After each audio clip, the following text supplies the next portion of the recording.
समुद्र मंथन विवरण पुराणों में वर्णित एक प्रसिद्ध पौराणिक कथा है, जिसमें देवताओं और दानवों ने मिलकर समुद्र का मंथन किया था। कारण दुर्वासा ऋषि ने अपना अपमान होने के कारण देवराज इंद्र को श्री लक्ष्मी से हीन हो जाने का शाप दे दिया।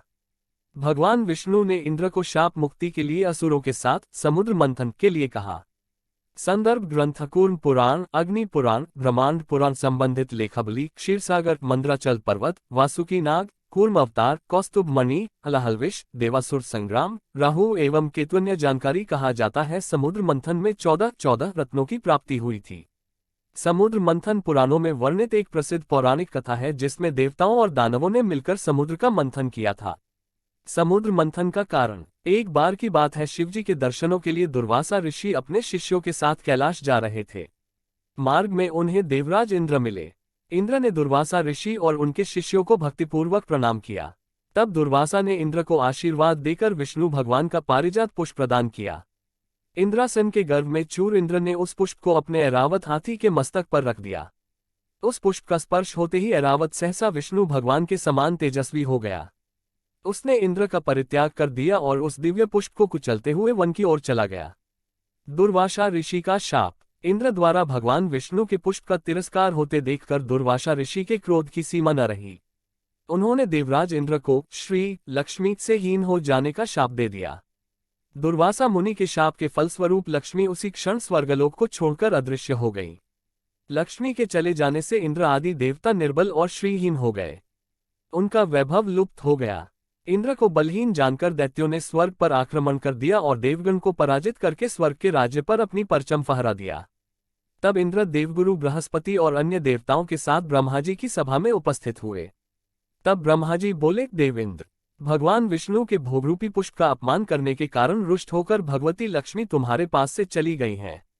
उन्हें पुनः प्रसन्न करने के लिए तुम भगवान नारायण की कृपा दृष्टि प्राप्त करो। उनके आशीर्वाद से तुम्हें खोया वैभव पुनः मिल जाएगा। शाप मुक्ति का उपाय। इस प्रकार ब्रह्माजी ने इंद्र को आश्वस्त किया और उन्हें लेकर भगवान विष्णु की शरण में पहुंचे। वहां परब्रह्म भगवान विष्णु भगवती लक्ष्मी के साथ विराजमान थे। देवगण भगवान विष्णु की स्तुति करते हुए बोले, भगवान, आपके श्री चरणों में हमारा बारंबार प्रणाम। भगवान, हम सब जिस उद्देश्य से आपकी शरण में आए हैं, कृपा करके आप उसे पूरा कीजिए। दुर्वासा ऋषि के शाप के कारण माता लक्ष्मी हमसे रूठ गई हैं और दैत्यों ने हमें पराजित कर स्वर्ग पर अधिकार कर लिया है। अब हम आपकी शरण में हैं, हमारी रक्षा कीजिए। भगवान विष्णु त्रिकालदर्शी हैं। वे पल भर में ही देवताओं के मन की बात जान गए। तब वे देवगण से बोले, देवगण, मेरी बात ध्यानपूर्वक सुने, क्योंकि केवल यही तुम्हारे कल्याण का उपाय है। दैत्यों पर इस समय काल की विशेष कृपा है, इसलिए जब तक तुम्हारे उत्कर्ष और दैत्यों के पतन का समय नहीं आता, तब तक तुम उनसे संधि कर लो। क्षीरसागर के गर्भ में अनेक दिव्य पदार्थों के साथ साथ अमृत भी छिपा है। उसे पीने वाले के सामने मृत्यु भी पराजित हो जाती है। इसके लिए तुम्हें समुद्र मंथन करना होगा। ये कार्य अत्यंत दुष्कर है, अतः इस कार्य में दैत्यों से सहायता लो। कूटनीति भी यही कहती है कि आवश्यकता पड़ने पर शत्रुओं को भी मित्र बना लेना चाहिए। तत्पश्चात अमृत पीकर अमर हो जाओ, तब दुष्ट दैत्य भी तुम्हारा अहित नहीं कर सकेंगे। देवगण, वे जो शर्त रखें उसे स्वीकार कर लें। ये बात याद रखें कि शांति से सभी कार्य बन जाते हैं, क्रोध करने से कुछ नहीं होता। भगवान विष्णु के परामर्श के अनुसार इंद्रादि देवगण दैत्यराज बलि के पास संधि का प्रस्ताव लेकर गए और उन्हें अमृत के बारे में बताकर समुद्र मंथन के लिए तैयार कर लिया। समुद्र मंथन कथा। इसी समय मेघ के समान गंभीर स्वर में आकाशवाणी हुई, देवताओं और दैत्यों, तुम क्षीर समुद्र का मंथन करो। इस कार्य में तुम्हारे बल की वृद्धि होगी, इसमें तनिक भी संदेह नहीं है। मंद्राचल को मथानी और वासुकी नाग को रस्सी बनाओ, फिर देवता और दैत्य मिलकर मंथन आरंभ करो। यह आकाशवाणी सुनकर सहस्त्रों दैत्य और देवता समुद्र मंथन के लिए उद्यत हो सुवर्ण के सदृश कांतिमान मंद्राचल के समीप गए। वह पर्वत सीधा, गोलाकार, बहुत मोटा और अत्यंत प्रकाशमान था। अनेक प्रकार के रत्न उसकी शोभा बढ़ा रहे थे। चंदन, पारिजात, नागकेशर, जायफल और चंपा आदि भांति भांति के वृक्षों से वह हरा भरा दिखाई देता था। मंद्राचल पर्वत। उस महान पर्वत को देखकर संपूर्ण देवताओं ने हाथ जोड़कर कहा, दूसरों का उपकार करने वाले महाशैल मंद्राचल, हम सब देवता तुमसे कुछ निवेदन करने के लिए यहाँ आए हैं, उसे तुम सुनो। उनके यो कहने पर मंद्राचल ने देहधारी पुरुष के रूप में प्रकट होकर कहा, देवगण, आप सब लोग मेरे पास किस कार्य से आए हैं, उसे बताइए। तब इंद्र ने मधुर वाणी में कहा, मंदराचल, तुम हमारे साथ रहकर एक कार्य में सहायक बनो। हम समुद्र को मत कर उससे अमृत निकालना चाहते हैं। इस कार्य के लिए तुम मथानी बन जाओ। मंदराचल ने बहुत अच्छा कहकर उनकी आज्ञा स्वीकार की और देव कार्य की सिद्धि के लिए देवताओं, दैत्यों तथा विशेषत इंद्र से कहा, पुण्यात्मा देवराज, आपने अपने वज्र से मेरे दोनों पंख काट डाले हैं, फिर आप लोगों के कार्य की सिद्धि के लिए वहां तक मैं चल कैसे सकता हूं। तब संपूर्ण देवताओं और दैत्यों ने उस अनुपम पर्वत को क्षीर समुद्र तक ले जाने की इच्छा से उखाड़ लिया, परंतु वे उसे धारण करने में समर्थ न हो सके। वह महान पर्वत उसी समय देवताओं और दैत्यों के ऊपर गिर पड़ा। कई कुचले गए, कई मर गए, कई मूर्छित हो गए, कई एक दूसरे को कोसने और चिल्लाने लगे तथा कुछ लोगों ने बड़े क्लेश का अनुभव किया। इस प्रकार उनका उद्यम और उत्साह भंग हो गया। वे देवता और दानव सचेत होने पर जगदीश्वर भगवान विष्णु की स्तुति करने लगे, शरणागत वत्सल महाविष्णु, हमारी रक्षा कीजिए, रक्षा कीजिए। आपने ही इस संपूर्ण चराचर जगत को व्याप्त कर रखा है। विष्णु और वासुकी नाग। उस समय देवताओं का कार्य सिद्ध करने के लिए गरुड़ की पीठ पर बैठे हुए भगवान विष्णु सहसा वहां प्रकट हो गए। वे सबको अभय देने वाले हैं। उन्होंने देवताओं और दैत्यों की ओर दृष्टिपात करके खेल खेल में ही उस महान पर्वत को उठाकर गरुड़ की पीठ पर रख लिया। फिर वे देवताओं और दैत्यों को क्षीर समुद्र के उत्तर तट पर ले गए और पर्वतश्रेष्ठ मंदराचल को समुद्र में डालकर तुरंत वहां से चल दिए।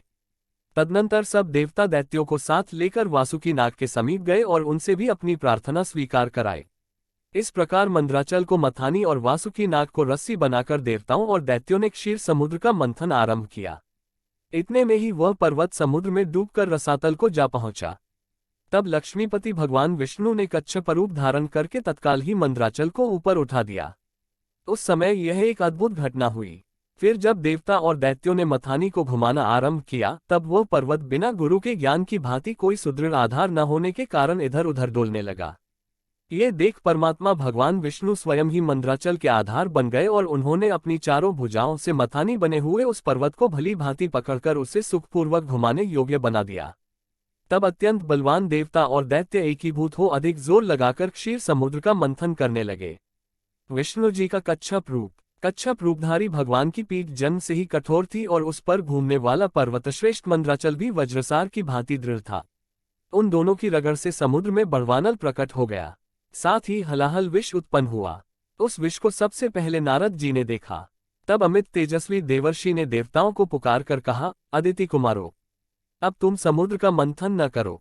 इस समय संपूर्ण उपद्रवों का नाश करने वाले भगवान शिव की प्रार्थना करो। वे परात्पर हैं, परमानंद स्वरूप हैं तथा योगी पुरुष भी उन्हीं का ध्यान करते हैं। कूर्म अवतार। देवता अपने स्वार्थ साधन में संलग्न हो समुद्र मंथन रहे थे। वे अपनी ही अभिलाषा में तन्मय होने के कारण नारद जी की बात नहीं सुन सके। केवल उद्यम का भरोसा करके वे क्षीर सागर के मंथन में संलग्न थे।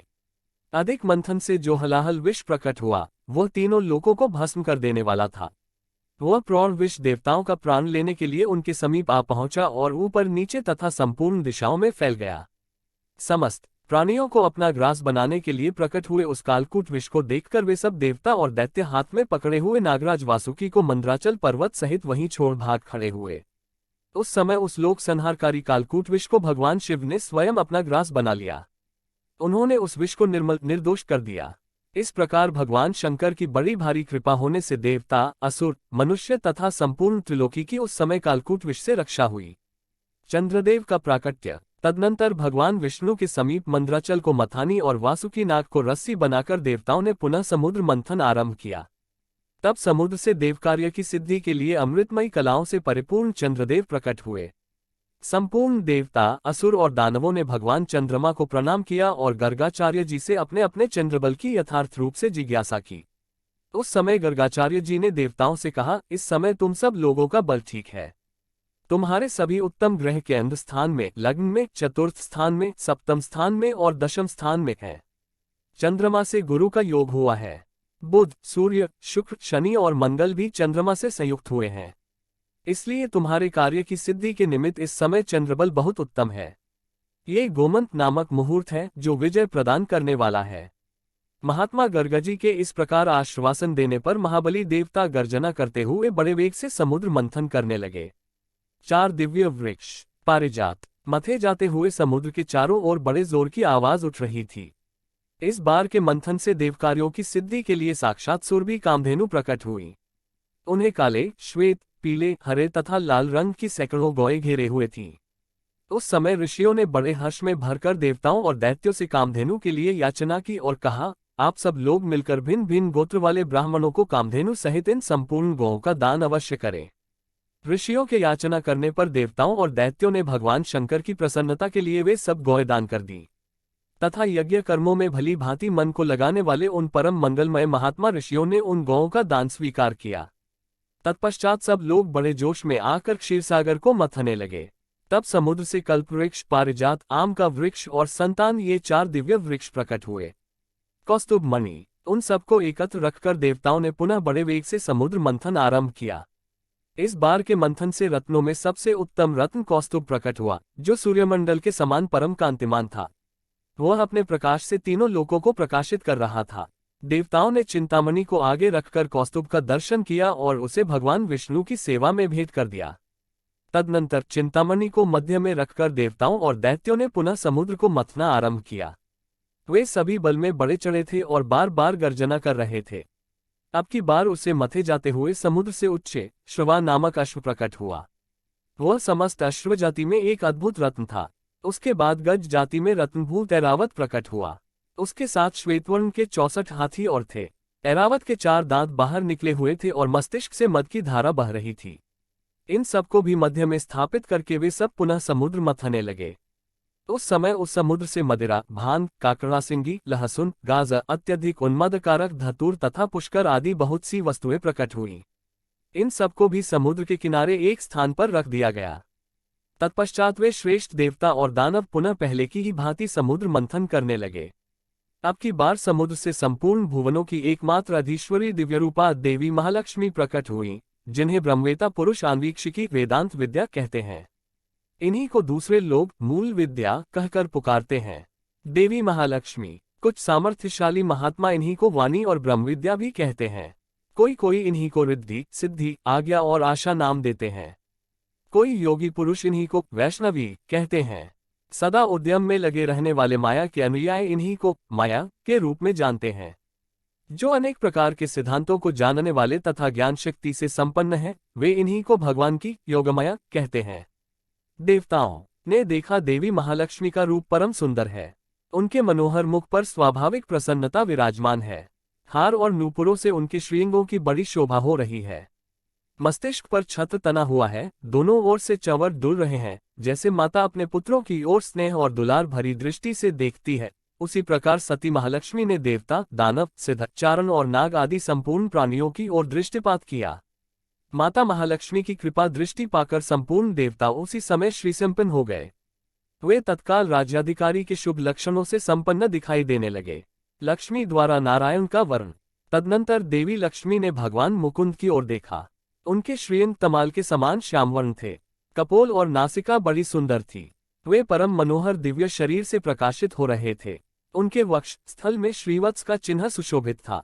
भगवान एक हाथ में कौमोद की गदा शोभा पा रही थी। भगवान नारायण की उस दिव्य शोभा को देखते ही लक्ष्मी जी आश्चर्यचकित हो उठी और हाथ में वनमाला ले सहसा हाथी से उतर पड़ी।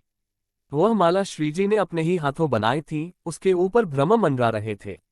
देवी ने वह सुंदर वनमाला परम पुरुष भगवान विष्णु के कंठ में पहना दी और स्वयं उनके वाम भाग में जाकर खड़ी हो गई।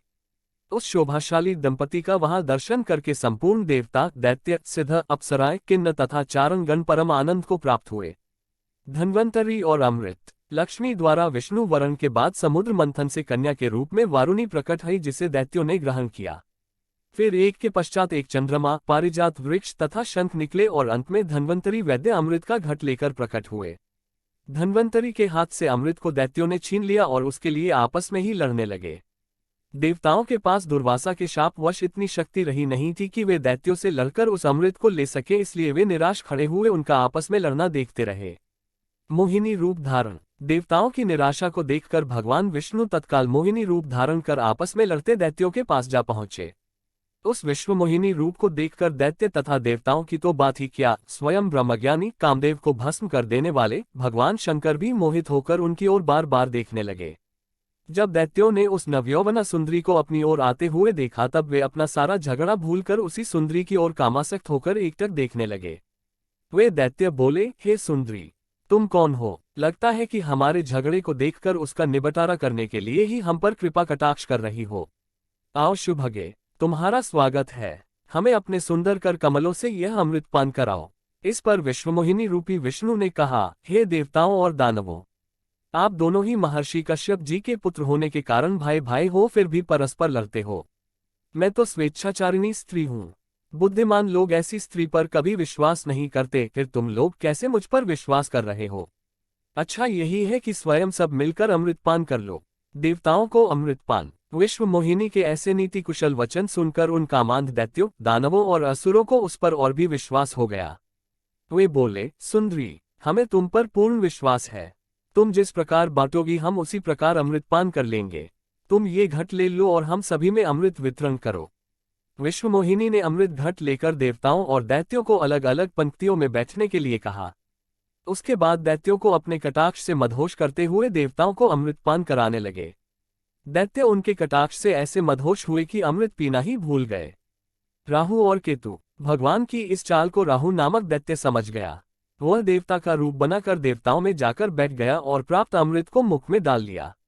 जब अमृत उसके कंठ में पहुंच गया तब चंद्रमा तथा सूर्य ने पुकार कर कहा कि ये राहु दैत्य है। ये सुनकर भगवान विष्णु ने तत्काल अपने सुदर्शन चक्र से उसका सिर गर्दन से अलग कर दिया। अमृत के प्रभाव से उसके सिर और धड़ राहु और केतु नाम के दो ग्रह बनकर अंतरिक्ष में स्थापित हो गए। वे ही बैर भाव के कारण सूर्य और चंद्रमा का ग्रहण कराते हैं। सावन में हुआ था समुद्र मंथन, शुभ के साथ निकली थी ये अशुभ चीजें भी। विष्णु पुराण में समुद्र मंथन की कथा को विस्तारपूर्वक बताया गया है। इसके अनुसार समुद्र मंथन सावन के महीने में ही किया गया है। समुद्र मंथन की कहानी और समुद्र मंथन से निकले अमृत कलश के बारे में कई लोग जानते हैं, लेकिन क्या आप जानते हैं कि समुद्र मंथन से निकली वो कौन सी चीजें थीं जिन्हें मानव, देवता और सृष्टि के लिए उपयोगी नहीं माना जाता है? समुद्र मंथन से निकले 14 बहुमूल्य रत्नों के नाम: हलाहल विष, कामधेनु गाय, उच्चे, श्रवा घोड़ा, ऐरावत हाथी, कौस्तुभ मणि, कल्पवृक्ष, अप्सरा रंभा, माता लक्ष्मी, वारुणी, चंद्रमा, पांचजन्य शंख, पारिजात वृक्ष, शारंग धनुष और अमृत कलश। समुद्र मंथन से निकली अशुभ चीजें।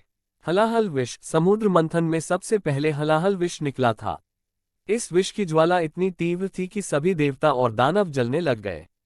तब भगवान शिव देवता, दानव और समस्त सृष्टि की रक्षा के लिए इसे खुद पी गए। लेकिन विष की तीव्र जलन के कारण शिवजी का कंठ नीला पड़ गया और उनके शरीर का ताप बढ़ने लगा। इसीलिए शिवजी का एक नाम नीलकंठ भी पड़ा। विष की जलावा को कम करने के लिए सभी देवताओं और दानवों ने शिवजी को शीतल जल चढ़ाया।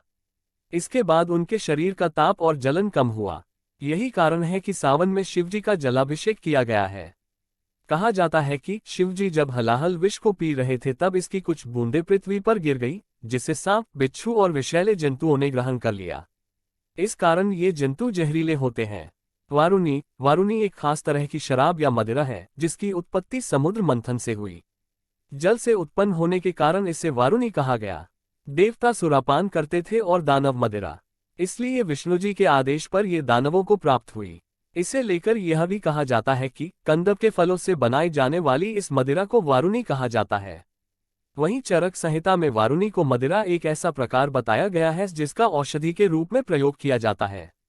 उल्लेखनीय है कि समुद्र मंथन से निकले हलाहल विष और वारुणी को अशुभ तो नहीं कहा जा सकता है, लेकिन मानव, देवता और समस्त सृष्टि के लिए इसे उपयोगी नहीं माना गया। इसलिए सृष्टि की रक्षा के लिए शिवजी ने स्वयं हलाहल विष ग्रहण कर लिया और वारुणी यानी मदिरा दानवों को दे दी गई। समुद्र मंथन से निकला विष। समुद्र मंथन से सबसे पहले कालकूट नामक विष निकला, जिसे देखकर समस्त देवता, दैत्य तथा मुनिगण चिंतित हो गए, क्योंकि कालकूट विष पूरे संसार का नाश कर सकता था। तब उन सबने भगवान शिव से रक्षा की विनती की। भक्तवत्सल भगवान शिव ने संसार की रक्षा के लिए उस कालकूट विष को अपने कंठ में धारण किया। विष के प्रभाव से उनका कंठ नीला पड़ गया और इसी कारण भगवान शिव का एक नाम नीलकंठ पड़ा। कहते हैं कि भगवान शिव द्वारा विष का पान करते समय उसकी कुछ बूंदें छलककर भूमि पर गिर पड़े, जिसे सर्प, बिच्छू और अन्य विषैले जीवों ने ग्रहण कर लिया। समुद्र मंथन की कथा के साथ सभी प्रकार के सौभाग्य देने वाली माता लक्ष्मी का जन्म भी जुड़ा हुआ है। जो मनुष्य लक्ष्मी जी के जन्म की इस कथा को सुनता या पता है उस पर माता लक्ष्मी की कृपा रहती है। समुद्र मंथन से निकली ये 5 चीजें घर में रखने से कभी नहीं होती पैसों की कमी। समुद्र मंथन से 14 बहुमूल्य रत्न निकले थे। ऐसा कहा जाता है कि इन रत्नों के स्वरूपों को अगर घर लाकर रख लिया जाए तो स्वर्ग की तरह घर में भी धन, ऐश्वर्य और वैभव की कमी नहीं रहती है। आइए उन चीजों के बारे में जानते हैं। ऐरावत हाथी। हाथियों में श्रेष्ठ ऐरावत हाथी समुद्र मंथन से निकला था। ऐरावत हाथी सफेद रंग का था, जिसमें उड़ान भरने की शक्ति थी। इंद्रदेव ने इस हाथी को अपना वाहन बना लिया था।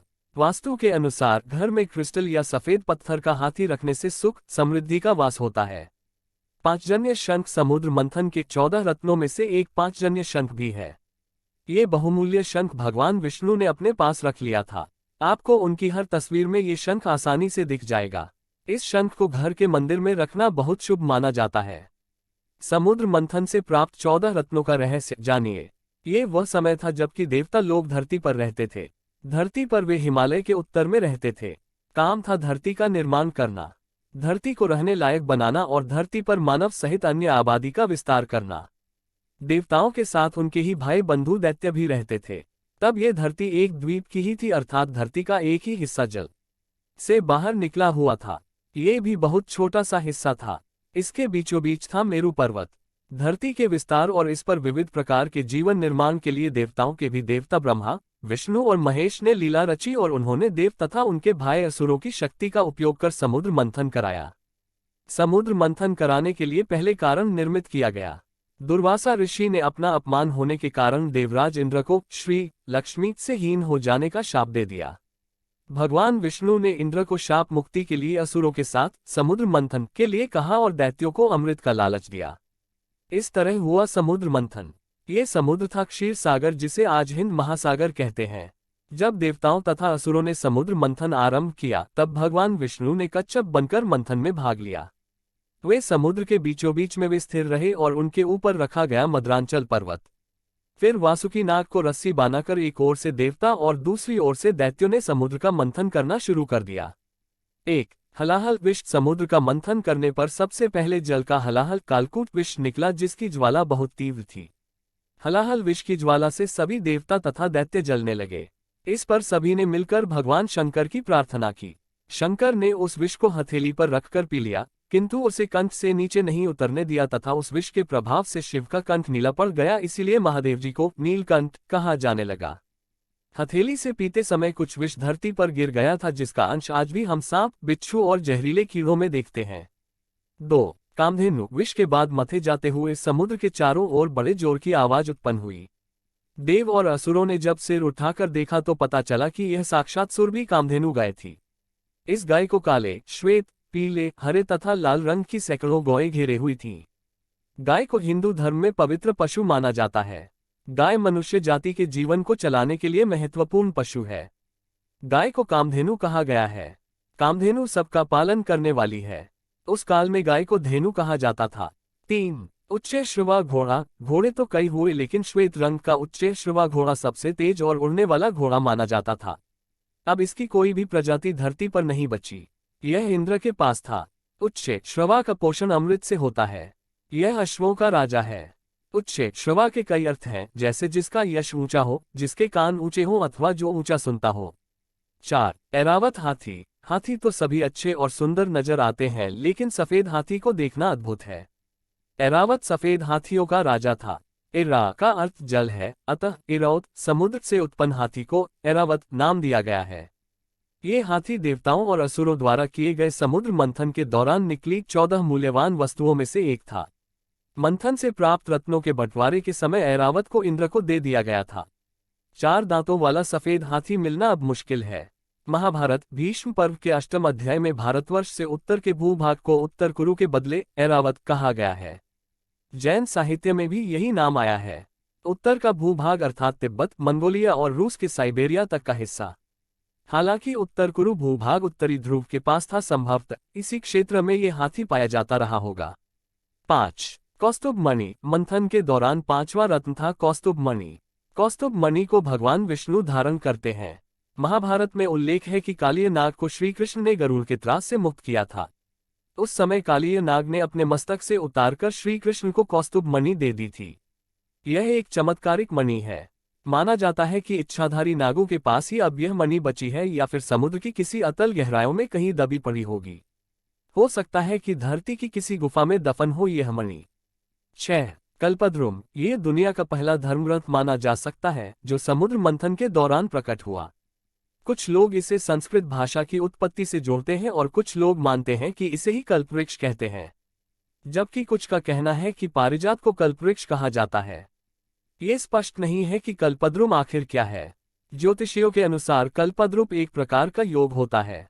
7. रंभा। समुद्र मंथन के दौरान एक सुंदर अप्सरा प्रकट हुई जिसे रंभा कहा गया। पुराणों में रंभा का चित्रण एक प्रसिद्ध अप्सरा के रूप में माना जाता है जो कि कुबेर की सभा में थी। रंभा कुबेर के पुत्र नलकुबर के साथ पत्नी की तरह रहती थी। ऋषि कश्यप और प्राधा की पुत्री का नाम भी रंभा था। महाभारत में इसे तुरुम्ब नाम के गंधर्व की पत्नी बताया गया है। समुद्र मंथन के दौरान इंद्र ने देवताओं से रंभा को अपनी राजसभा के लिए प्राप्त किया था।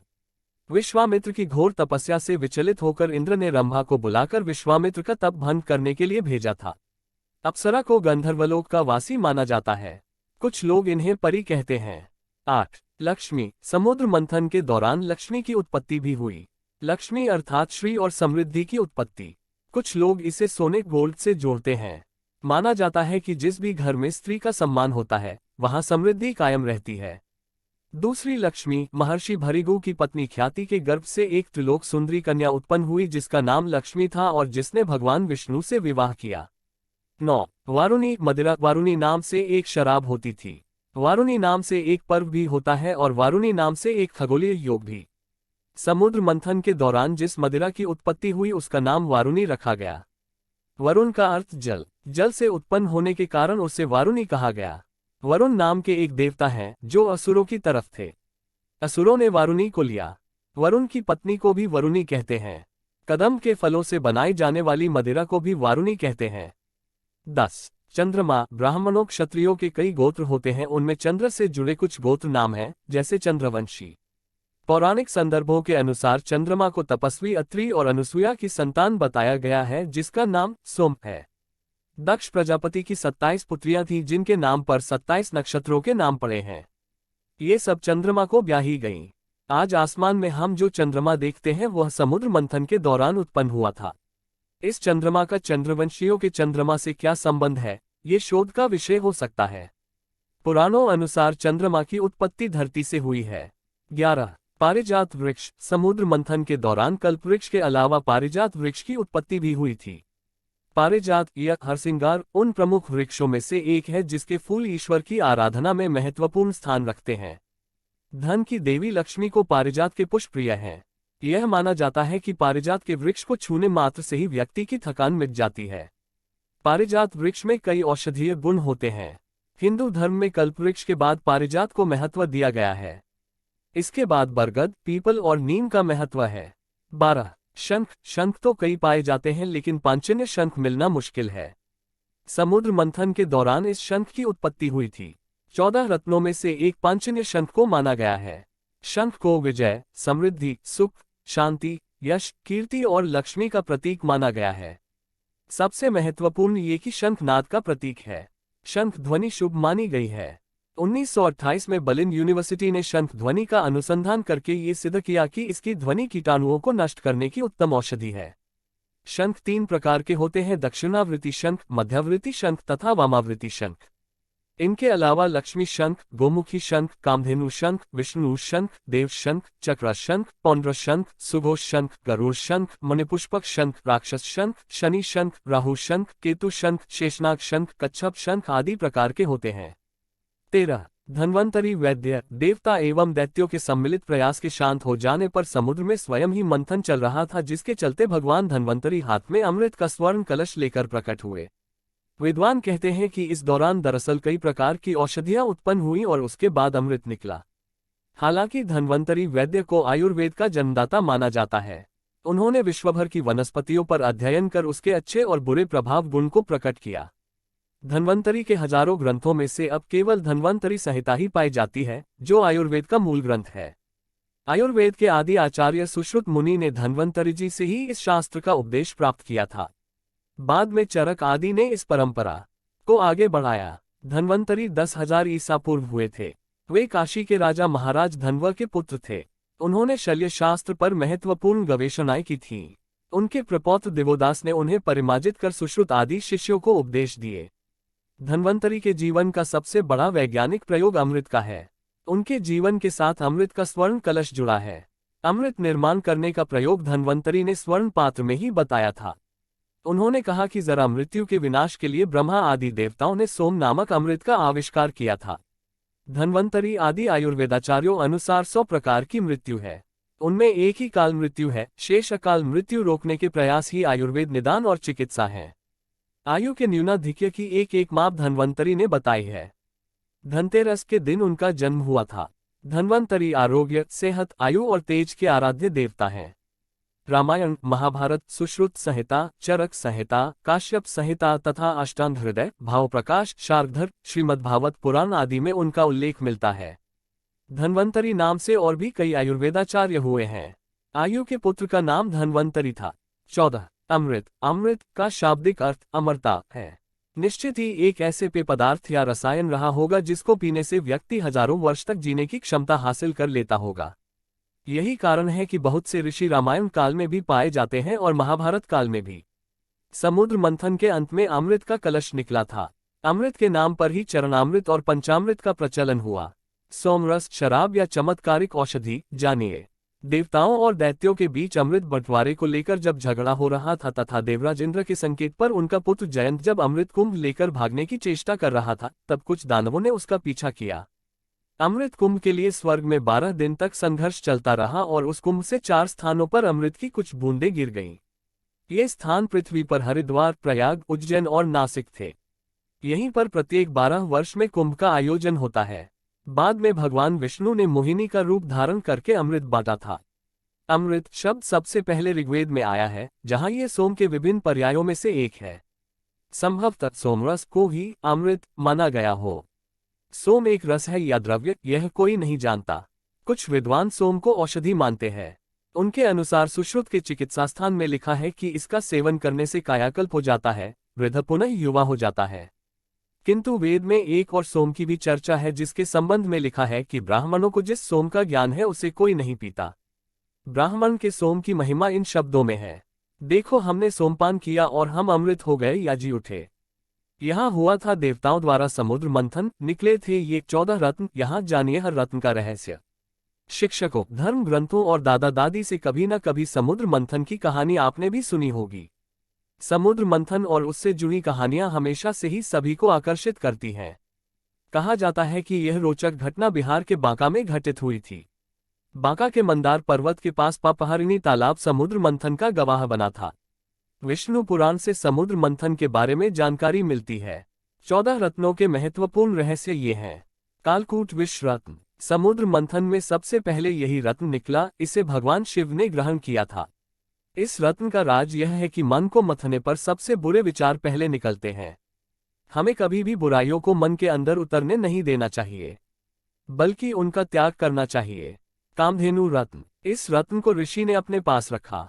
इसका राज यह है कि जब मन से बुरे विचार निकल जाते हैं, तब हमारा मन कामधेनु की तरह पवित्र हो जाता है।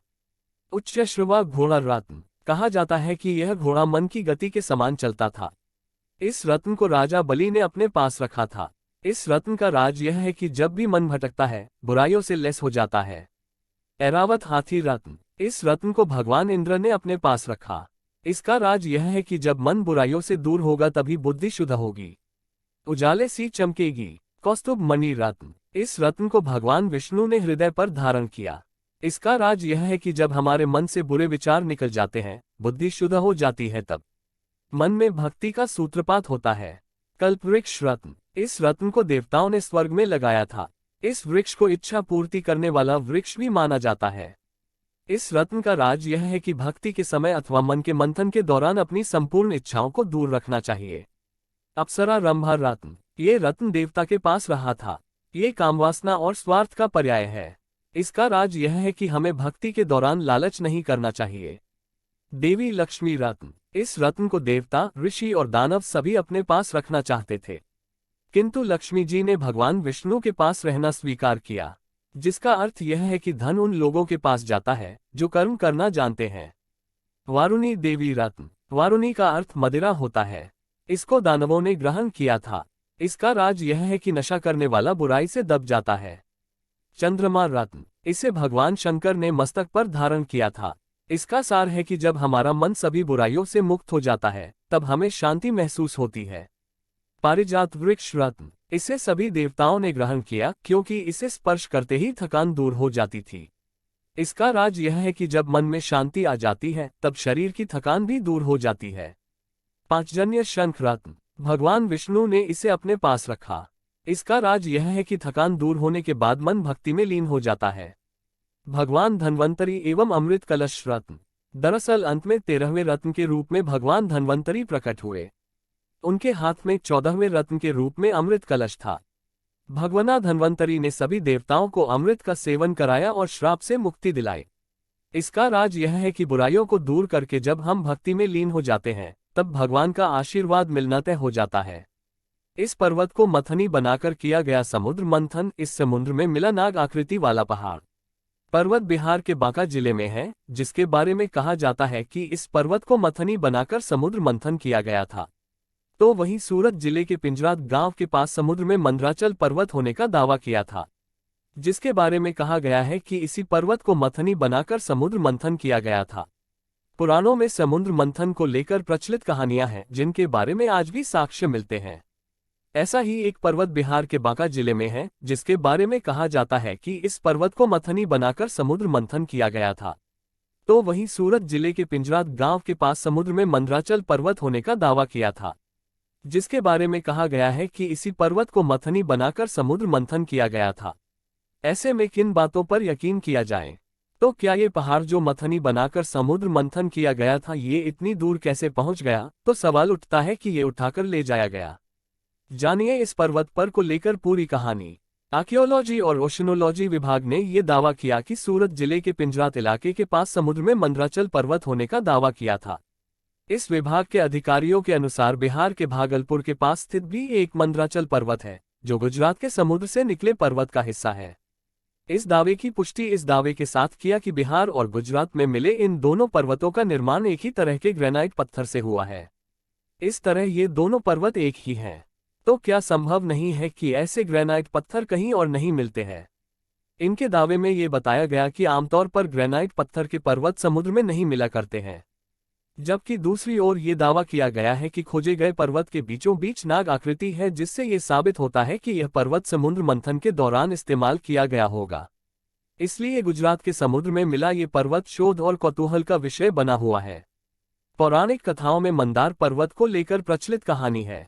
देवताओं ने अमृत प्राप्ति के लिए दैत्यों के साथ मिलकर मंदार पर्वत से ही समुद्र मंथन किया था, जिसमें हलाहल विष के साथ 14 रत्न निकले थे।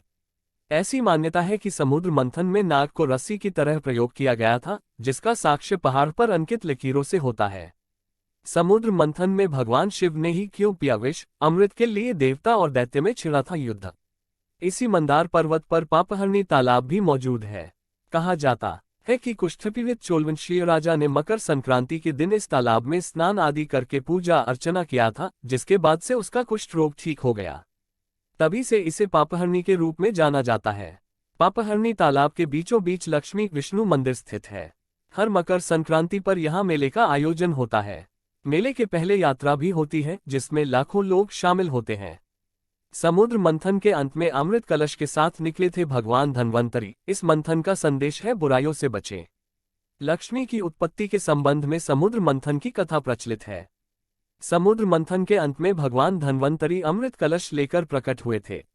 समुद्र मंथन की कथा ये संदेश देती है कि हमें अपने मन का मंथन करना चाहिए। मन को मथने की क्रिया में सबसे पहले बुरे विचारों को त्यागना चाहिए। समुद्र मंथन से भी सबसे पहले विष ही निकला था, जिसे शिव जी ने अपने गले में धारण किया था। शिव जी ने विष को गले से नीचे नहीं उतरने दिया। इसका संदेश यही है कि बुराइयों को अपने मन में उतरने न दें। समुद्र मंथन में कुल 14 रत्न निकले थे। इन सभी रत्नों में जीवन प्रबंधन के सूत्र भी सीखे जा सकते हैं। इन सूत्रों को अपनाने से हमारे जीवन में सुख शांति बनी रहती है। जानिए समुद्र मंथन में कौन कौन से रत्न निकले थे और उनका क्या संदेश है। क्यों जरूरी था समुद्र मंथन का होना। हमारे हिंदू धर्म में ऐसे कई शास्त्र शामिल हैं जिनमें सृष्टि की रचना को लेकर कई बातें बताई गई हैं। ऐसा ही माना जाता है कि धरती बनाने के लिए समुद्र मंथन जरूरी था, क्योंकि उस वक्त धरती का छोटा सा हिस्सा ही जल से बाहर था और बाकी हर जगह पानी ही पानी था। इसके लिए केवल देवता ही काफी नहीं थे, देवताओं के साथ राक्षसों की शक्ति का भी प्रयोग होना था। शास्त्रों में इस मंथन को लेकर कई बातों के बारे में जानने को मिलता है। समुद्र मंथन से जो अमृत मिलता वह उन्हें अमर कर देता। मंथन से निकलने वाले अमृत को देवताओं को पिलाना था। मंदार पर्वत और वासुकी नाग की सहायता से समुद्र मंथन की तैयारी शुरू हुई। भगवान विष्णु ने कछुए का रूप लेकर मथनी बन मंदार पर्वत अपनी पीठ पर रखा और उसे समुद्र में नहीं डूबने दिया। सबसे पहले विष निकला जिसे देवताओं और राक्षसों दोनों ने लेने से मना कर दिया। इससे सृष्टि नष्ट हो सकती थी, इसलिए शिव जी ने इस विष का पान किया, लेकिन पार्वती के प्रयत्नों से विष शिव के गले में ही अटक गया और उनका गला नीला हो गया, इसलिए शिव नीलकंठ कहलाए। समुद्र मंथन के वक्त कई और चीजें भी निकली, जैसे कामधेनु गाय, उच्चैश्रवा नामक सफेद घोड़ा, ऐरावत हाथी, कौस्तुभ मणि, कल्पवृक्ष, धन की देवी, देवों के चिकित्सक धन्वंतरी आदि। अंत में अमृत के लिए सभी इंतजार कर रहे थे। असुरों के हाथ न लगे, इसलिए विष्णु ने मोहिनी बनकर असुरों का ध्यान अमृत से हटाया और देवताओं को अमृत पान कराया।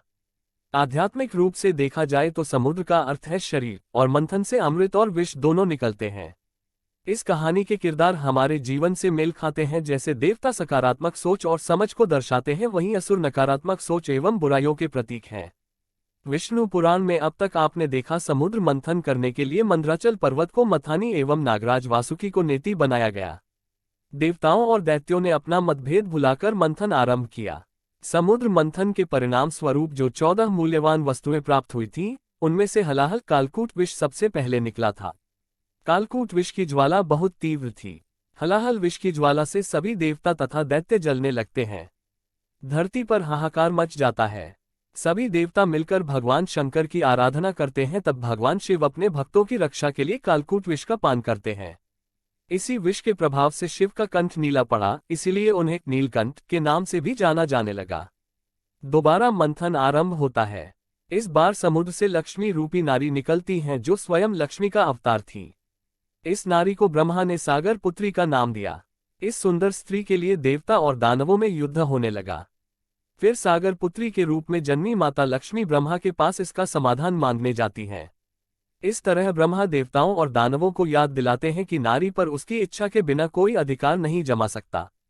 अपने लिए किसी को स्वीकार और अस्वीकार करने का निर्णय केवल नारी का है। इस तरह ब्रह्मा ने सागर पुत्री के लिए स्वयंवर प्रथा की शुरुआत की, यानी अपनी इच्छा से अपना वर चुनने का अधिकार दिया। समुद्र मंथन से निकली 5 कन्याएं किसे कौन मिली। समुद्र मंथन पुराणों में वर्णित एक प्रसिद्ध पौराणिक कथा है, जिसमें देवताओं और दानवों ने मिलकर समुद्र का मंथन किया था। इस मंथन के दौरान जहां एक तरह हलाहल विष निकला तो वहीं दूसरी तरफ अमृत भी निकला। इस मंथन में 5 कन्याओं समेत 14 रत्न भी निकले थे। आइए जानते हैं ये 5 कन्याएं किन किन को मिली। समुद्र मंथन से निकली 5 कन्याएं किसे कौन मिली। रंभा। रंभा दक्ष नृत्यांगना थी, इसलिए इन्हें इंद्रलोक भेज दिया गया था। वह सुंदर वस्त्र व आभूषण पहने हुई थी, उसकी चाल मन को लुभाने वाली थी। रंभा इंद्रलोक में नृत्य से देवी देवताओं का मनोरंजन करती है। एक बार विश्वामित्र की घोर तपस्या से विचलित होकर इंद्र ने रंभा को बुलाकर विश्वामित्र का तप भंग करने के लिए भेजा था। लक्ष्मी। समुद्र मंथन के दौरान रत्न के रूप में देवी लक्ष्मी समुद्र से प्रकट हुई। इनके अवतरण के बाद देव और दानव सभी चाहते थे कि लक्ष्मी उन्हें मिल जाए, लेकिन देवी लक्ष्मी ने भगवान विष्णु का वरण किया। वारुणी। सुरा अर्थात मदिरा लिए हुए वारुणी देवी समुद्र से प्रकट हुई। भगवान की अनुमति के बाद इन्हें असुरों को सौंप दिया गया। तारा। रामायण में कथा मिलती है कि देवराज इंद्र के पुत्र वानरराज बाली ने समुद्र मंथन के दौरान देवताओं को कमजोर पड़ते देख उनकी सहायता करने लगा। बाली के बल और साहस के प्रसन्न होकर देवराज इंद्र ने उन्हें वरदान दिया कि तुमसे जो भी युद्ध करेगा उसका आधा बल तुम्हें मिल जाएगा। साथ ही देवताओं ने सागर मंथन में सहयोग के मंथन से उत्पन्न अप्सरा तारा के साथ बाली का विवाह करा दिया। रूमी। वानरराज बाली का भाई तथा सूर्य पुत्र सुग्रीव को भी समुद्र मंथन से निकली अप्सराओं में से एक अप्सरा रूमी पत्नी स्वरूप मिली, जिस पर एक समय बाली ने अधिकार कर लिया था।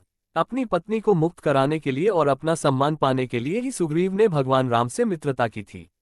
समुद्र मंथन से निकली थी खास तरह की शराब, जाने इसके बारे में संक्षिप्त जानकारी। वारुणी मदिरा। एक कहते हैं कि समुद्र मंथन से वारुणी नाम से एक मदिरा निकली थी। जल से उत्पन्न होने के कारण उसे वारुणी कहा गया। वरुण का अर्थ जल। 2 वरुण नाम के एक देवता हैं जो असुरों की तरफ थे। वरुण की पत्नी को भी वरुणी कहते हैं। कहते हैं कि यह समुद्र से निकली मदिरा की देवी के रूप में प्रतिष्ठित हुई और वही वरुण देवी की पत्नी वारुणी बनी। समुद्र मंथन करने पर कमलनयनी कन्या के रूप में वारुणी देवी प्रकट हुई थी। कहते हैं कि सुरा अर्थात मदिरा लिए हुए वारुणी देवी समुद्र से प्रकट हुई।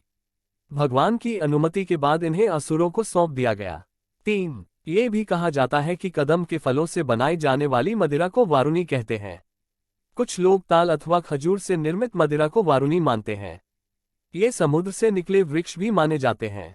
4 चरक संहिता के अनुसार वारुणी को मदिरा के एक प्रकार के रूप में बताया गया है और यक्ष्मा रोग के उपचार के लिए इसे औषधि के रूप में उपयोग किया जाता है। 5 वारुणी नाम से एक पर्व भी होता है और वारुणी नाम से एक खगोलीय योग भी। 6 उल्लेखनीय है कि देवता सुरापान करते थे और असुर मदिरा। कहते हैं कि सुरों द्वारा ग्रहण की जाने वाली हृष्ट बलवर्धक प्रमुदित उल्लासमयी वारुणी पे इसलिए सुरा कहलाए। गौरतलब है कि देवता सोमरस भी पीते जो कि एक शरबत होता था, शराब नहीं। आज के इस महत्वपूर्ण धार्मिक प्रकाशन को हम यहीं समाप्त करने की आज्ञा चाहते हैं। आप सबसे नम्र विनती है कि कृपया आप सब अपने अनमोल विचार हमें कमेंट बॉक्स में अवश्य लिखें। सनातन धर्म व भारतवर्ष के हर पहलू के बारे में हर माध्यम से जानकारी जुटाकर उसको संपूर्ण व सत्य रूप से आप लोगों तक पहुंचाना मेरा उद्देश्य है। यदि किसी भी विषय में मुझसे किसी भी प्रकार की कोई त्रुटि हो तो कृपया इस लेख के नीचे टिप्पणी कर मुझे अवगत करें। अच्छे विचारों को हम यहाँ प्रकाशित करते हैं। ये चैनल धार्मिक और अन्य महत्वपूर्ण जानकारियों से संबंधित चैनल है। इस चैनल का किसी भी अन्य संस्थान, कोर्स आदि से कोई संबंध नहीं है। हर हर महादेव।